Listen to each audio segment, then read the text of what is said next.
Hey, Veritas, welcome to the Equipping Podcast. I've got a couple of our pastors here with us, Jake, Ian, Danny. How are you guys doing? We're doing good. Fantastic. We're officially started, and I think this is like our third go because it was tough. It's fine. Tough getting off. We got that. Yeah, you got there. That's fine. Yeah. We're It's just all gonna- on me. I'm running very If only you were a little more professional. Yeah, I should be more professional. Everybody, Be if you're helpful. listening, everybody right now is trying not to laugh because we've been laughing for a while. And now it's strictly Now we're super serious. Yeah. If you're watching on YouTube, maybe That's true. Zach will sneak some of the Do we ever video put there. bloopers in there? Zach, were you doing bloopers this time? He's giving us a yes. Maybe. I think Thumbs maybe. up. We'll see. Anyways, guys, we are coming into Advent. So we're recording this the week before Thanksgiving. This will be released after Thanksgiving.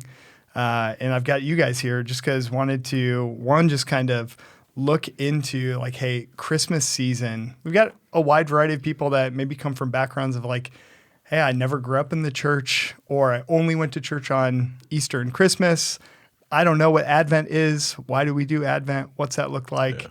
Yeah. But then also too, just like, hey, we are, of all people, like the people who should be celebrating the most at Christmas time. Mm-hmm. There have been some interesting things. I fielded some questions recently of like, hey, is Christmas mostly pagan? Like just a lot of like, I think just misunderstandings and like what should Christians think about Christmas and how do we do this right? But you guys have a couple of sermons in the Advent series. So one, just kind of wanted to kick it to you guys and say like, hey, what are you excited about preaching about in this series? And two, just like, what is for you guys, like how do you intentionally keep Christmas explicitly Christian, and like how does that celebration look like in your family household? So kick it to you guys. As we're going into the Advent series, what are things you guys are preaching about? You don't have to like give us a preview of your whole message, but It's funny that you think we have a whole message ready to give a preview. Ian just picked his text right before this, so that's great. So are we talking about text, or are we talking about like? Because you asked one question about how do we keep Christmas. Let's do our text first. Okay. Just kind of overview of Advent series. What's that going to look like? And Michael's got a week. So Danny's kicking us off Yep. November 30th, and then Ian's up December 7th, and Michael the 14th, and I'm up the 21st. The theme of the series is the character of Christ, or the character of God and the coming of Christ. So what can we learn about God in the way that he came to us? So we'll look at different attributes of God that are clearly seen in the coming of Jesus Christ. So, Danny's kicking us off November 30th. Yeah, and I'll just give a little bit. I'm really excited. The first week, the first attribute we're looking at is God's sovereignty and how the coming of Christ into the world displays that. There's a lot that I'll talk about, but I think it's in Galatians 4 where Paul talks about Christ came in the fullness of time. There's this idea that at exactly the right time, in exactly the right place, history was leading to the coming of Christ into the world. And so we're actually going to be mainly looking at a genealogy, which maybe now people are like, oh, I won't show up November 30th. No, So I'll start in Yes. December. No, but actually to see, hey, this is going to help us learn.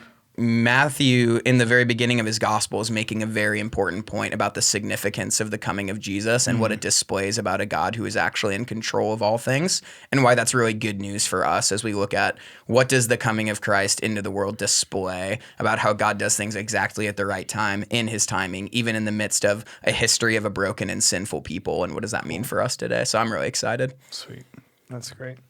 Yeah. And then I'll be looking at the humility of Christ. And so we'll look at a bit of the birth of Christ at the beginning, and then we'll probably jump to Philippians 2 and talk about how we see the humility displayed in Christ, not just in his birth, but also in his dying on the cross. Sweet.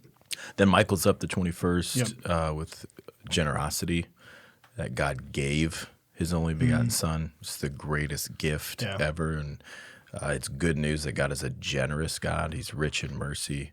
And then the next week I'll look at love. He gave, for God so loved the world that he gave his only son. So those are really clearly seen in the first advent of Christ. So we want to focus on that. Sweet. I love that. So talking about generosity, what what are going to switch gears? So going away from Advent sermon series, when you guys make decisions for your family and like we see it can be easy to like kind of rail against like the commercialization of Christmas as like a consumer holiday, but there is a unique way that we can capture that time and that season of like generosity. How does generosity like come into play in your families and rhythms that you guys have done specifically around Christmas time? We have a tradition of budgeting a little bit throughout the year to build up at Christmas. It's just a generosity fund. And then we'll often pick a family and kind of do a Secret Santa type thing, leaving gifts on their door for a while, and then kind of reveal it at the end. And our kids have gotten into that, knocking on doors late at night, running through backyards, not to be seen, and Getting the cops call. Yeah, so it's a fun thing we do just as a family. Just redeeming TPing and digging and ditching. It was a bigger part when our kids were younger, and I think what we really enjoyed about that was it was a way to be generous that our kids got excited about. Yeah. And generosity seems like a duty. So if you could build excitement around generosity towards somebody else, that's a huge shaper in kids' lives. So that was a fun tradition that we had. That's cool. Yeah. We do a couple things. One is we have our kids take money from their piggy banks that they've been saving up and go to the Dollar Tree or just some place really cheap, and it's like, you get to buy presents for our family, like, and we're not going to do that for you. You get to, and so they always get super excited You get about some crazy stuff. you get some bad stuff.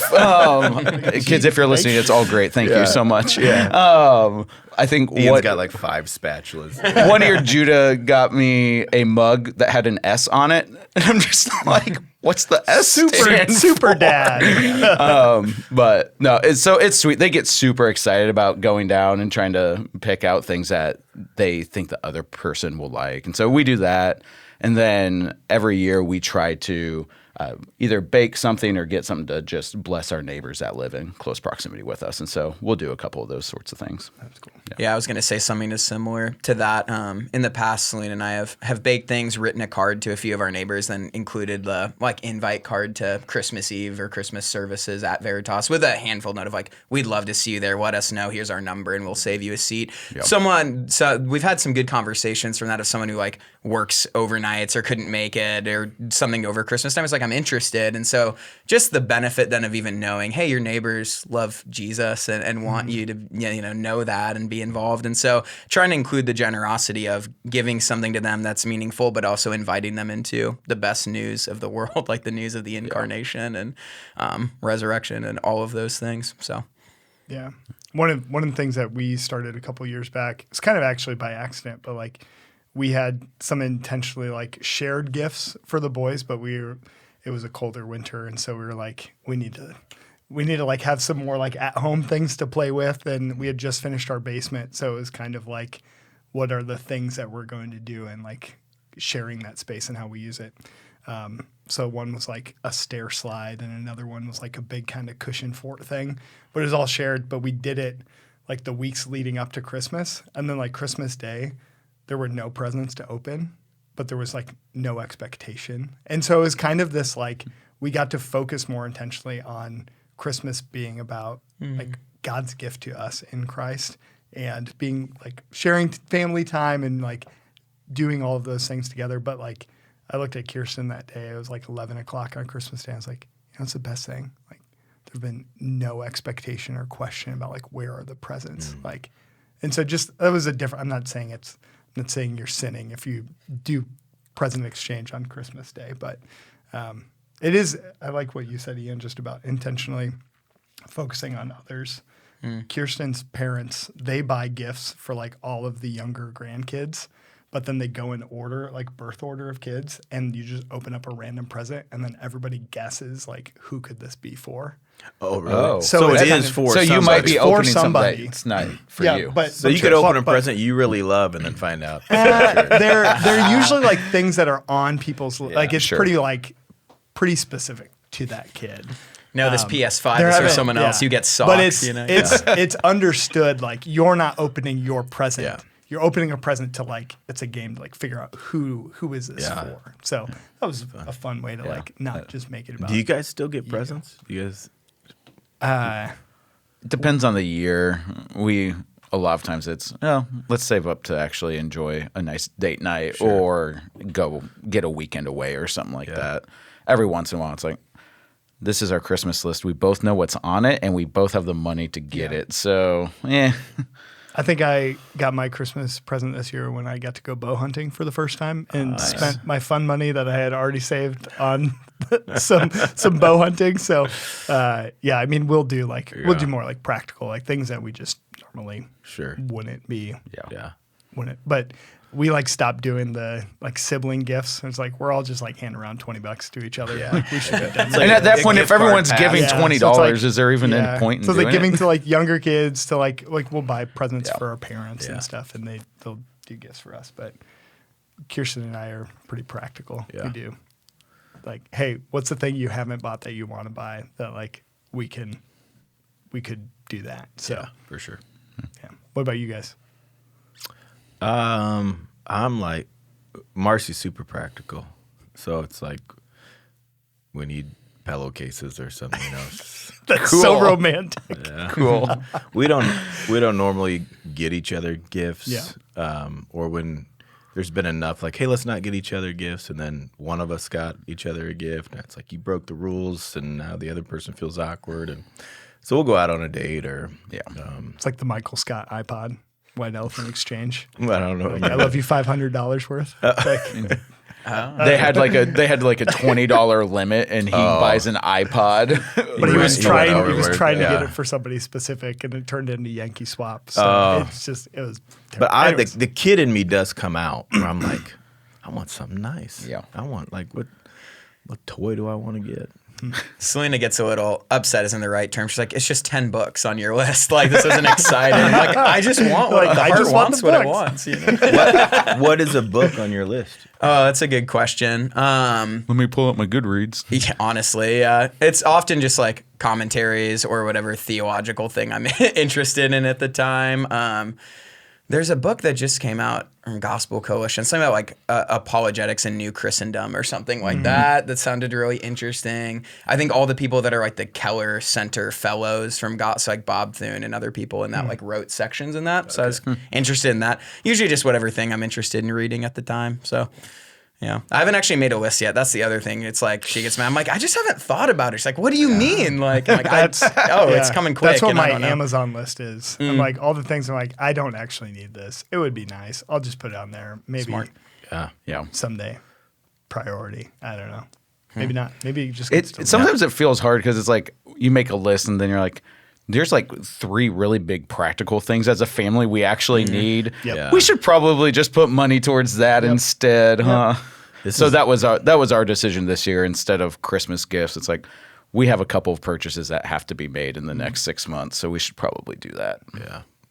Now we're in grandparent mode with Christmas. This is going to be a new chapter and Marcy's generous, and it's like just. Do you take money away from your kids and give it to your grandkids at I that think point? that's a good idea. We should probably discuss that. Hey, this is for your family. You now added to your family. Yeah, that's on your you. fault. That's on you. Do you want presents for your child or for you? Yeah. You pick. I don't. It's bad, but I'm just as surprised as everybody else at Christmas and what they get because Marcy's just my dad was the exact same way, and I'm starting to realize if I'm not careful, I'm not going to know what my kids are getting either. So we've talked a good bit about presents and generosity and gifting and like good pivot. why. Thank you. Segue. Thanks for noticing. I worked really hard on that one. I was thinking of it the last 5 minutes while Ian was talking. I'm kidding. Rude, I think. But just that, like, why is that something that, like, if there's a ditch and it's like, all right, there is commercialization of Christmas, that's anti-Christian, therefore no generosity. Like we do no presents. Like Christmas tree is sign of the devil. Like, I mean, just a very attaching too much of a focus on like the potentially negative parts that you actually throw out some really intentional good parts. Yeah, there's aspects of our contemporary Christian or Christmas that I'm really bothered by. Yeah. And then there's parts where I'm not bothered by at all. Okay. In the sense of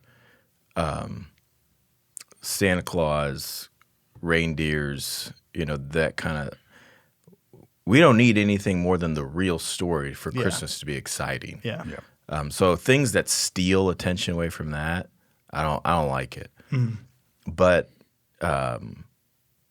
festive, present giving, family time, feasting, it should be a great celebration. Let's give presents. I mean, this was a time of giving. Let's be generous because we've received much. Let's feast. It's a time of celebration. So I love that it's a big deal in our culture. Yeah. But then there's just some other side aspects of it that I don't like. It's kind of like a tale of two different types of Christmas songs, right? Where it's ironic to me where you're in the mall and they could be playing Hark the Herald Angels Sing, and some of the lyrics are veiled in flesh, the Godhead see. And then the next song is I Santa saw baby. mommy kissing Santa Claus. Santa Right? baby. How did we get here? Right. And it's like there's such a rich Christmas tradition. songs. But doesn't that speak of the American moment so much? It's like you will have a song in the mall. I don't know if we have malls much anymore, but like They exist. They, so they're yeah, there. but you're in the store, you're hearing a really rich theological song, and so much of that is what we're caught up in. So my favorite Christmas song should not be Mariah Carey's Christmas. All I album. want for Christmas Yeah. is you. I shared? It's I've kind of a shared good the song. story of Mo when he was little in the outdoor mall in Yeah. Arizona. That was a moment. That was. Now I feel like you need to share it Was again. that? 'cause Was that? I don't know what you're that's talking a proud about. dad moment, right? It's like top 10 proud dad. we were living in Arizona. There's big like outdoor malls, and Santa Claus was there. And so you go sit on his lap and do whatever. Weird. There's this huge line of parents with kids to see Santa Claus, and we're walking next to the line, between the line and the stores. And I have a problem walking faster than my family, so I'm a good 10 yards ahead. Like, let's just get this shopping taken care of. And Mo yells. He had to be, I don't know, second grade maybe. Yells up to me, "Hey, Dad!" I was like, "What?" He's loud. He's like, "I think Santa's just one big fat distraction from Jesus." And the parents in the line were like staring at me. I'm like, he ain't wrong. not wrong. Amen. Amen. You should have some good conversations on the way home. But that was a moment. Yeah, that's funny. Do you guys will you guys do anything Christmas Day, like read Luke 2 or like just have some of those intentional, like, hey, this is like a very unique Christian thing that we're doing. Let's make sure we have a gospel connection. Yeah, when I was in Iowa City at Veritas there, I think they had given everyone a copy of Paul David Tripp's "Oh Come Let Us Adore Him," which is like a 30-day like Christmas devotional. And Selena really took to that. She loves the like rhythmic. We do this every year, the tradition. I'm a little of the mind of like, we've read it 4 times. Can we do a different one? But to honor of like, oh, this is sweet to you, and it's intentionally each day we're reading something together, and so that's always on our shelf, that Advent devotional, and it has become sweet of a like, we know as a family we do this, and that takes you right from December 1st, and I kind of like it takes you through the 31st, because even after the day of Christmas, there's still some reflections. And I'm like, man, it's interesting with the beauty of the incarnation. And I think it's good we rhythmically celebrate it every December, but not to relegate it either of like, this is a beautiful truth all the time. Yeah. So that's been helpful for us. Yeah. We do the Advent blocks. I don't even know where those came from, but they're a thing. And so where you just turn a block over each day of the month leading up It's to like the New Age Advent felt. Not New Age. I was going to be like, let's not have that conversation right now. We're not doing any new age. The new. So Ian's doing New Age stuff. It's like an Advent calendar. The next generation Advent felt Zach, calendar. can we entitle this podcast New Age Ian Christmas. does Christmas New Age. New Age Christmas? Ian's New Age Christmas. Oh no! I'm so sorry. Please forgive me. Yeah, But yeah, we do the Advent blocks, and it like there's a devotional that goes along with each one, and so we'll do that leading up to Christmas and Christmas Day. So the kids like turning the blocks around and all that stuff.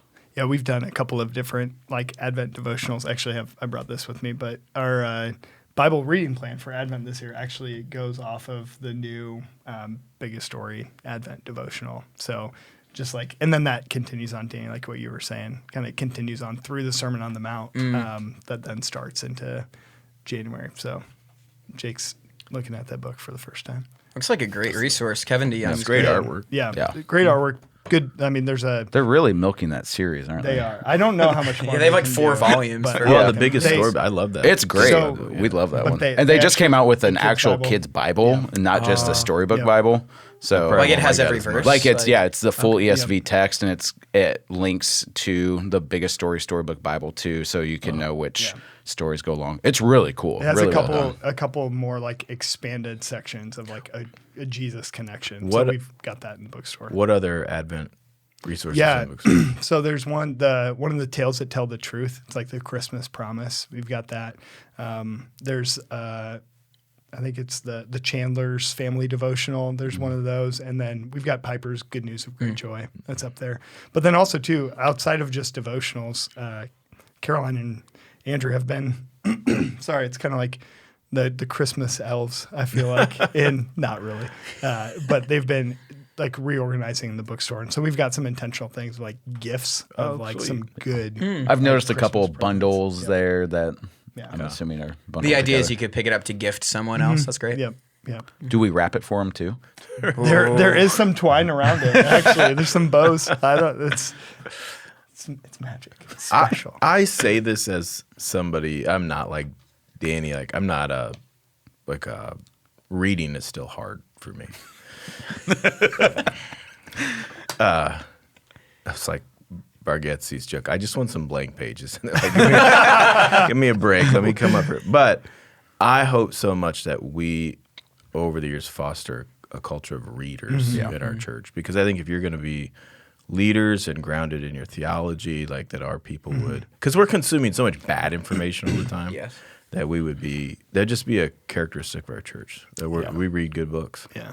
That is one thing I've loved about our bookstore is just the ability to point people to really good resources that they can get immediately too. That's been sweet. Yeah, that's good. Okay. Turning it totally. We've talked about this before. I think I know your answer. Your favorite Christmas movie? What do you think you know mine? What would you say it is? I'm trying to remember now. It's got to be It's a Wonderful Life, right? That's my guess. I mean, That's a great one. This is a tough question. I love Christmas movies. I'm drawing a blank now. I thought I knew. I thought I remembered. Didn't we do this last year? We all said. Are you one of those I don't diehards, remember. a Christmas movie or not a Christmas movie sort of people? I guess I'm not. I don't have a hard opinion on that one. I think it's a movie that takes place during Christmas, but I don't know if that makes it a Christmas movie. Yeah. It's a Wonderful Life Yeah. is a That's a classic. pretty I love solid that one. one. But I laugh every time at Home Alone. I don't care how many times when that's funny. It's Yeah. just funny stuff. That's good. There's so many good Christmas Mm-hmm. movies. Why are This- you doing this to me, Sam? This You don't have this to one pick is one. like I've never felt more people are more polarized about this one, but for my sense of humor, like A Christmas Story gets me. Like, and it's weird though, Red Ryder BB gun. Oh, like, to my- shoot your eye yeah, out. I find it My hilarious. parents But some people hate that refused to movie. let us watch that movie. My dad Really? absolutely hated it. So I have never seen the Christmas Story No all the way way. through. Really? You should. Nope, should never watch it. It's have. a unique brand of humor, but it clicks for me. So It's for the really next funny. 2 hours of this podcast, you'll get to watch and listen to Ian reacting Ian to reacts. A Christmas Story. Oh man. What's yours, Sam? So it's a newer movie that I I've know where come you're to going. love. Yeah, it's the. Oh no, go for it. What were you I was gonna gonna say? guess Klaus. Is that not what you're gonna say? No. Ah, So I'm actually drawing a blank of the actual title, but it's the greatest Christmas pageant ever. Oh, yeah. yeah. Is that- That's what it's called, I think. Yeah. That is okay. I was like, is that actually the title? Or that's great. There's also Elf. I mean, that's a Yeah. that's a standard one. Elf. I think the new Grinch was really well done. I like the newer Grinch. I don't know. With Jim Carrey. No, like the Benedict new Cumberbatch, animated one. right? Oh, Yeah, I think it's better missed than this. Jim Carrey's. I don't know if that's a hot take or not, but wow. I don't think I knew they did that. Just so for my own, everyone here has seen It's a Wonderful Life. Yes. right? Yes. yeah. I enjoy that movie as well. And likes it. Oh, Yeah. yeah. Okay. It's a Wonderful Life, White Christmas, and the like Charlie Brown Christmas. Those were like the ones we would Charlie watch Brown every year Christmas. as a family. Those Yeah. were, and that one's sweet too. That to give that long for like Linus to tell the Christmas stories. There's something magical about that moment. It's so sweet. And you know, do you know that's the only time he drops his blanket? I did hear when that. when Yeah. he reads Luke 2 That's or recites Luke 2. really compelling. Yeah. that's cool. Rudy's making a list of Christmas movies because from Thanksgiving to Christmas, we'll consume Christmas movies as a family. That's fun. Moses, if you're listening to this, you need to have your D group guys rank the top 3 Christmas movies because they did a terrible job with the Pixar ones. They were like cars. If you want to see Cars 2, something, and planes. And if I you was want like, to see what are you something talking sad, Planes, is that have them. Apparently. yeah. I think I bad. saw your list and I was like, I'm pretty close to that. I had to double check. I couldn't remember if Shrek was a Pixar or DreamWorks. It's DreamWorks. but Come on. Toy Story 3 Ratatouille. is up there. Up Up Yes, is my and favorite. Monsters University. I was telling the guys this. Now we're completely out of Christmas. But what I love about Up is the way it so sweetly portrays an ordinary marriage being like the greatest adventure. Yeah. Because Yeah. like at the end, he's like, I wanted to get her this, And it's incredible. Cross-generational relationships. Yes. Like that are so meaningful. Yeah, I cried enough. Yeah. Oh, if you yeah. don't cry within the first 10 minutes of Up, you don't have a soul. But yeah, what really broke me is when he looks at the photo album of like that he thought she had empty of her adventure, and then it's all the photos of them through the years. And it's like, you were my adventure, you know. And even thinking about that, I might throw in there Incredibles though. Incredibles is great. Incredibles. Danny awesome. is actually. Yeah, I love it. We have tissues over there if you need one. That wasn't on my bingo card crying about Up on the Christmas podcast. I love it. Unless you guys have anything else, but even just thinking about, so talking about like shared family time, Jake, I know you've got some preferences here. Meals, things that you enjoy, like sharing with your family or that are like that kind of like, this is a fun like family tradition. I'm always interested in this because I feel like this is like one of the last things that I see a lot of like previous generations in like the heritage and like cultural mix coming out, because there's like a lot of like Scandinavian and Swedish kind of things in my like family that like pfeffersnus. It's like these little like Excuse me? like pepper. It's Excuse you. Exactly. Yeah. God bless you. They're like called pepper cookies, but it's like these little like dollops of like a Pfefferschnus? pfefferschnus. Pfefferschnus? Yeah. I forget, but I think it's like a ginger snap kind of. I forget the. You had me like at the ginger ingredient. snap. I don't know. It's really good. Yeah. But then Christmas time, Thanksgiving/Christmas time, for me, there would always be an oyster casserole, which I know is very What? polarizing. I know. My grandma and I, for whatever reason, she got me Yeah, to I like like oysters oysters. when I was a little kid. But it's literally just like, Just roll on a saltine. yeah, it's saltine crackers, some like half and half, and oysters in a casserole dish, baked till it's crispy. It's really good. Yeah, That's a hard pass for me. more for me. I love it. That's Miss great. me with that one. What are some of those like things that you guys look forward to at those meal times and just like memories with food and family? I will say one thing that I think is really sweet that my parents have modeled really well over Thanksgiving and Christmas is they've looked at like who at our church, like whether it's a student or an international person or someone doesn't have a family or just a single guy or gal. And so there's more maybe person than food related, but for the meal, it's like what's one person we can invite and welcome into our family. And says, I don't know, just as we talk about being even a more and more hospitable church, it's maybe just a challenge for our people and for ourselves. Like who can you and like welcome into your family as Christ welcomed us for the glory of God, says in Romans. And so that was just more the tradition of like not just the food, but our family would have a whole table of us laughing and our family, but then an extra person who was welcomed into that, you know? And so those are where my thoughts went there. But Every Christmas morning, we had cheesy potatoes for Yes. breakfast. And so that's carried on into our family too. And so I love a good cheesy potato. For breakfast? Oh, yeah. potatoes.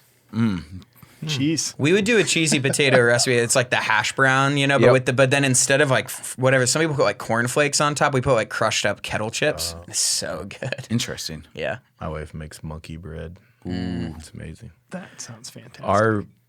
The most favorite day of the year is Christmas Eve for me. our family's at church all day, and we love it. We're here serving together, have been since they're really little. So they're a part of a day of ministering to other people. And then as soon as we get home, it's like pajamas and appetizers and a movie. And that's just a really fun time.